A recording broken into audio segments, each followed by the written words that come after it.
प्रस्तुत आज के ई व्याख्यान में हम द्वितीय वर्ष समाजशास्त्र के अंतर्गत सामाजिक समस्याओं का प्रश्न पत्र है सेकंड पेपर। उस पेपर के अंतर्गत हम बात करेंगे विभिन्न सामाजिक समस्याओं की। हमने पूर्व व्याख्यानों में बात की थी सामाजिक समस्याओं की अवधारणा और विभिन्न प्रकार की जो भारत में सामाजिक समस्याएं हैं उन पर हमने अवधारणात्मक और सैद्धांतिक रूप से चर्चा करते हुए उनके प्रश्नों को हल करने की प्रयास हमारे विभिन्न व्याख्यानों में हमने किया। आज का जो हमारा उद्देश्य है वह हम भ्रष्टाचार को एक सामाजिक समस्या के रूप में संक्षेप में समझेंगे और भारत में उसके कारण के बारे में भी हम समझने की कोशिश करते हैं। भ्रष्टाचार की जड़ें हमारे समाज में कितनी गहरी है, भ्रष्टाचार के स्वरूप के माध्यम से हम इस अवधारणा को अधिक गहराई से इस पर हम चर्चा करने की कोशिश करेंगे। भ्रष्टाचार जैसी विकराल समस्या के उन्मूलन को कैसे किया जाता है और इसका विश्लेषण जो है हम किस प्रकार कर सकते हैं।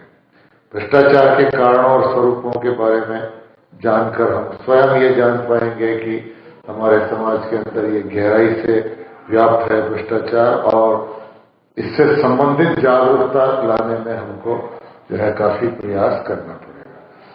औद्योगिक क्रांति ने भारत के समाज के संपूर्ण आर्थिक सामाजिक ढांचे को परिवर्तित किया। आज का समाज पूंजीवादी व्यवस्था पर आधारित है और पूंजीवादी व्यवस्था में मनुष्य इस सीमा तक भौतिकवादी बन गया कि वह अपनी जो संपन्नता है, अपनी सफलता है, उसका जो मूल्यांकन है वो आर्थिक संपन्नता के आधार पर किया जाने लगा है और नैतिक मूल्यों का धीरे धीरे ह्रास होने लगा है।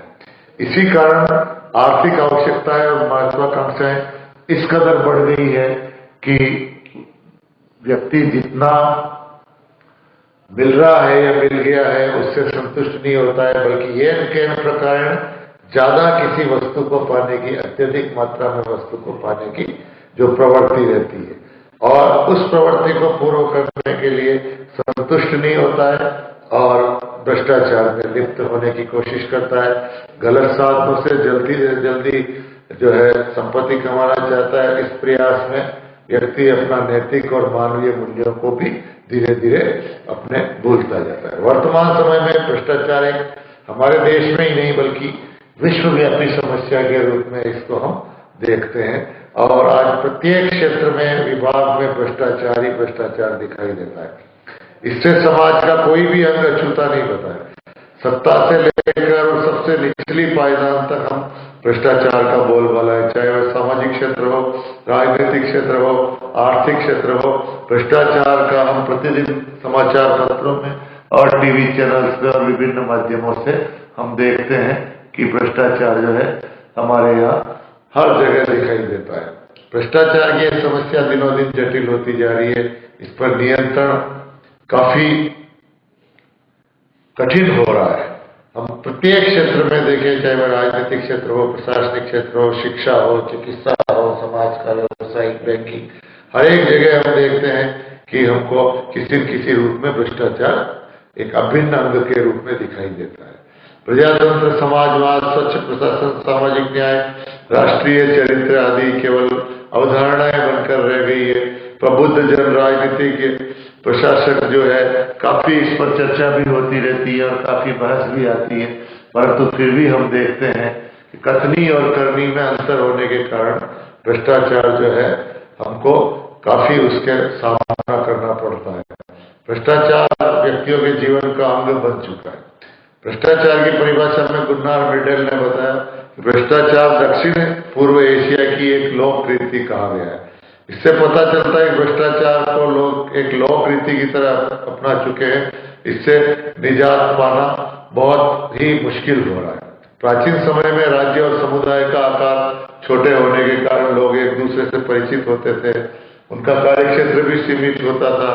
भ्रष्टाचार की समस्या इतनी गंभीर नहीं थी, परंतु सने सने विकास के साथ समुदाय का आकार बदला, समय बदला, सामाजिक नियंत्रण के अधिकार शासकों के हाथ में आ गए, हर कार्य राज्य के द्वारा होने लगा और इससे काफी कुछ स्तरों जैसे गांव, कस्बे, शहर, केंद्र और लोकतांत्रिक सरकार के नए स्वरूप और सरकारी क्रियाओं के अंदर जो जटिलता और लाल फीसाशाही के कारण क्या है कि भ्रष्टाचार का जो है वो उसमें हमको दिखाई देने लगा। भ्रष्टाचार के कारण जो आज हम देखते हैं, भ्रष्टाचार देश के प्रत्येक क्षेत्र में व्याप्त है और उस क्षेत्र के अंतर्गत हम देखते हैं कि इस समस्या को एक बहुत बड़ी सामाजिक समस्या के रूप में हम देख रहे हैं। भ्रष्टाचार की जो परिभाषा है उसमें मैकाइवर ने कहा है कि सामाजिक संबंधों का जाल है, इस तथ्य की पुष्टि करता है। समाज में सामाजिक संबंधों की महत्वपूर्ण भूमिका है। सामाजिक संबंध मनुष्य के आचार व्यवहार तौर तरीकों को निर्धारित करते हैं। मानव समाज में पाए जाने वाले जो तौर तरीके आचार विचार है उनको दो भागों में मैकाइवर के अनुसार बांटा जा सकता है। एक है शिष्टाचार और दूसरा है भ्रष्टाचार।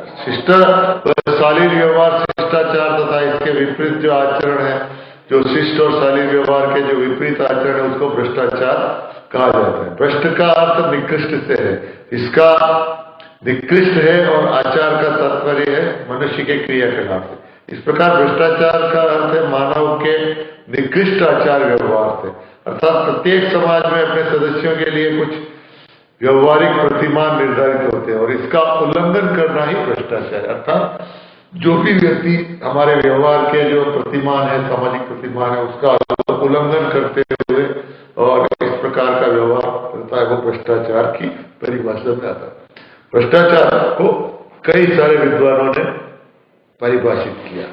उसमें कहा गया है कि कोई प्रत्यक्ष या अप्रत्यक्ष रूप से व्यक्तिगत लाभ प्राप्त करने के लिए जानबूझकर प्रदत्त कर्तव्य का पालन नहीं करके राजनीतिक भ्रष्टाचार करता है। भ्रष्टाचार किसी स्पष्ट अथवा अस्पष्ट लाभ के लिए कानून अथवा समाज का विरोध किया जाने वाला कार्य है।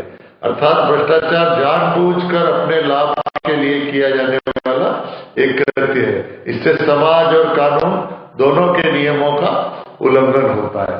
भ्रष्टाचार का तात्पर्य व्यक्तियों द्वारा अर्जित अनुचित लाभ से है जो सार्वजनिक हितों को तिलांजलि देकर सामाजिक प्रतिष्ठा, पद तथा धन के कारण कानून की आंखों में धूल झोंकने में समर्थ होते हैं। भ्रष्टाचार में लिप्त व्यक्ति अपने लाभ को जनसाधारण के हितों की अवहेलना के लिए करते हैं। ऐसे व्यक्ति कानून का उल्लंघन करने से भी नहीं चूकते हैं। भ्रष्टाचार निरोधक समिति ने भ्रष्टाचार के संबंध में कहा है, एक सार्वजनिक पद पर और एक विशेष स्थिति में संलग्न व्यक्ति अपने प्रभाव का अनुचित तथा स्वार्थपूर्ण प्रयोग करना ही भ्रष्टाचार कहलाता है। भ्रष्टाचार कई रूप धारण कर सकता है। इसमें सार्वजनिक कार्यतंत्र अथवा सरकारी कर्मचारी अधिकारी अपने पद का अनुचित उपयोग करते हुए अपने जातिगत या पारिवारिक बंधुओं को लाभ पहुंचाए या किसी आर्थिक प्रलोभन के कारण प्रक्रियाओं को दोषपूर्ण कर दे, यह भी भ्रष्टाचार के अंतर्गत आता है। भ्रष्टाचार वह है जिसके अंदर अधिकार संपन्न व्यक्ति अपने पद, स्तर या प्रभाव का अनुचित लाभ की प्राप्ति के लिए अनुपयुक्त एवं स्वार्थपूर्ण ढंग से उपयोग करता है। भ्रष्टाचार अधिकतर अधिकार संपन्न व्यक्तियों द्वारा किया जाता है। भारतीय दंड संहिता की धारा 161 के अनुसार कोई भी सार्वजनिक सरकारी कर्मचारी अपने पारिश्रमिक के अतिरिक्त अपने या किसी दूसरे व्यक्ति के लिए जब कोई लाभ लेता है तो सरकारी ढंग में पक्षपात किया जाए तो वह भ्रष्टाचार है। अगर पक्षपात करने के लिए या प्रक्रिया में हेराफेरी करने के लिए वो कोई लाभ लेता है तो वह भ्रष्टाचार है और उसको करने वाला व्यक्ति जो है वह भ्रष्टाचारी की श्रेणी में आएगा। इससे हम स्पष्ट कर सकते हैं कि सरकारी कर्मचारी अपने वैध वेतन के अलावा कुछ भी इस उद्देश्य से ग्रहण करता है तो और सरकारी निर्णय में पक्षपात करता है, प्रक्रिया को दूषित करता है तो वह भ्रष्टाचार कहलाता है। वे समस्त कार्य जो लोक सेवक, प्रशासनिक कर्मचारियों, अधिकारियों, नागरिकों के लिए जो ईमानदारी और सत्यनिष्ठा को खत्म करते हैं और जो उसकी प्रभुता एवं अधिकार संपन्न व्यक्तियों को अपने सम्मान, कर्तव्यपरायणता तथा निष्ठापूर्वक दायित्व को निभाने की भावना को त्याग कर घूस एवं अन्य प्रकार के अनुचित लाभों को प्राप्त करने की प्रेरणा जो प्रदान करता है उसे भ्रष्टाचार कहते हैं। अब हम संक्षेप में भ्रष्टाचार क्या है इस पर निष्कर्ष निकाल सकते हैं। भ्रष्टाचार एक गंभीर सामाजिक समस्या है, अर्थात समाज में व्याप्त एक ऐसी समस्या है जिस पर हमारा चिंतन बहुत आवश्यक है। यह अक्सर अधिकार संपन्न या जो बड़े पदों पर बैठे रहते हैं व्यक्ति, जिनके पास अधिकार है, जिनके पास विवेकाधीन अधिकार है, उनके द्वारा किया जाता है।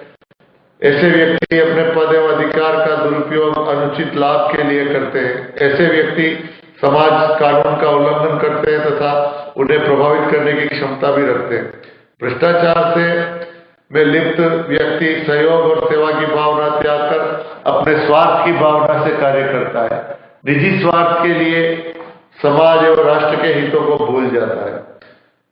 चेतन अवस्था में किया गया कोई भी कार्य जो नियम विरुद्ध है वह भ्रष्टाचार की श्रेणी में हम लेते हैं। न्याय और नैतिकता के मान्य सिद्धांतों के विरुद्ध किया गया कोई भी कार्य भ्रष्टाचार कहलाएगा। सार्वजनिक कर्तव्य पालना में पक्षपातपूर्ण कार्य, जानबूझकर कार्य में विलंब करना, जानबूझकर कार्य को गुमराह करना, गलत रिपोर्ट देना, किसी प्रमाणिक तथ्य को दबाना, उसकी गलत व्याख्या करना, जानते हुए भी दूसरे व्यक्तियों के गलत कार्यों को नजरअंदाज करना, यह सभी भ्रष्टाचार के अंतर्गत आते हैं। भ्रष्टाचार के कई स्वरूप हैं, जिसके अंदर आर्थिक क्षेत्र में भ्रष्टाचार, व्यक्तिगत क्षेत्र में, प्रशासनिक क्षेत्र में, सरकारी कार्यालयों में भ्रष्टाचार, पुलिस विभाग में भ्रष्टाचार, न्यायालयों में, चिकित्सा व्यवस्था में, धार्मिक क्षेत्र में, सामाजिक क्षेत्र में, राजनीतिक क्षेत्र में भ्रष्टाचार पाया जाता है। और इसके प्रमुख कारण है हमारे भौतिकवादी आदर्श, अत्यधिक प्रतिस्पर्धा, जनसंख्यात्मक विभिन्नताएं, आवश्यकताएं अधिक होना, उससे वेतन कम मिलना, प्रजातांत्रिक शासन व्यवस्था के कारण राजनीतिक आचार संहिता का अभाव, उच्च अधिकारियों की शय, बदलते मूल्य, सरकार के व्यापक क्रियाकलाप, कानूनी दोष और कठोर दंड का अभाव, जागरूकता का अभाव, भ्रष्टाचार उन्मूलन करने वाले जो संगठन है उनका भय नहीं होना। इस प्रकार हम देखते हैं कि देश में जो व्यापक भ्रष्टाचार है और आज काफी गंभीरता से देश इस समस्या से जूझ रहा है। तो इसको एक सामाजिक समस्या के रूप में हमने भ्रष्टाचार की आज एक संक्षिप्त अवधारणात्मक व्याख्या की, जिस पर हम द्वितीय वर्ष समाजशास्त्र के सामाजिक समस्याएं प्रश्न पत्र के तहत इस विषय पर हम चर्चा कर रहे थे। धन्यवाद।